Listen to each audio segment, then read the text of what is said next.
Thank you for being here. Tonight, I'm going to talk about cultivating creativity. And I believe we are all creative people. And some of you in the audience may think that's a fairly controversial statement. So let's explore that a little deeper. And today I'll look at discovering creativity, expressing creativity, and nurturing creativity. Now, in discovering creativity, I want you to think about a 4 or 5-year-old child. They are a great example of discovering creativity. Their whole world is for them to explore. They ask so many questions, they're constantly sharing new stories, and their imagination has just gone wild. Now, when discovering creativity, it's really important to try out different creative tools. For me, that creative tool was music. From a young age, I played piano. I studied with a variety of music teachers through the Royal Conservatory. But it wasn't really until university that a fellow science major taught me how to chord on the piano, how to put together C major, F major, G major, A minor to make an incredible number of songs. That's when I became a songwriter. That's when I learned to really create with music, and I'm so thankful for that. Now, when it comes to creative expression, this is really where we start to play with our creativity. And I love this image because it shows how prolific our creative expression can be.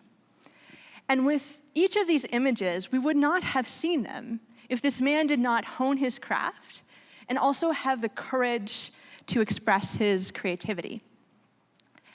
Now, when it comes to expressing creativity, sometimes we want to think of it like going through a parade. You've poured your heart and soul into this, and you want people to cheer you on. But unfortunately, it's not quite like that. It's a little bit more like an arena.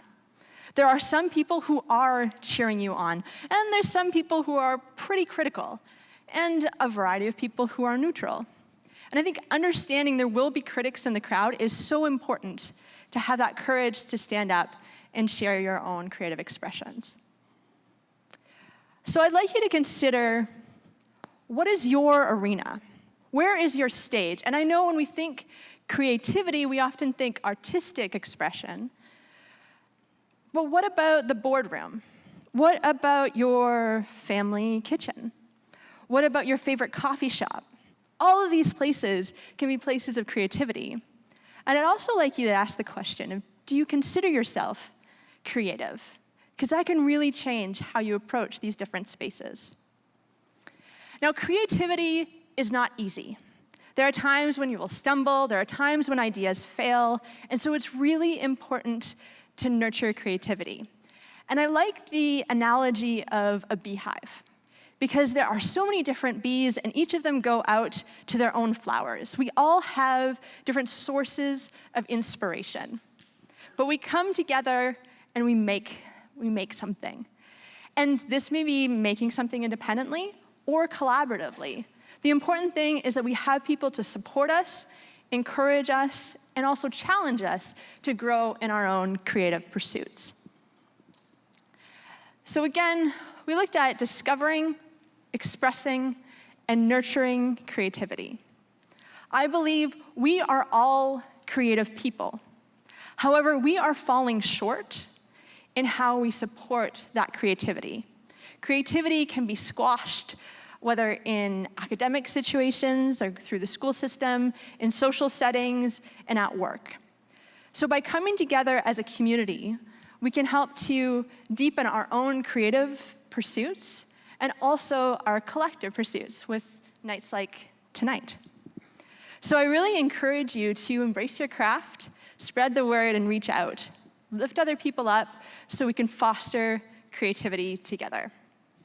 So thank you so much for coming tonight, for being part of such an amazing event, to all the volunteers that made this possible, and I'm really looking forward to the speakers to come. Thank you.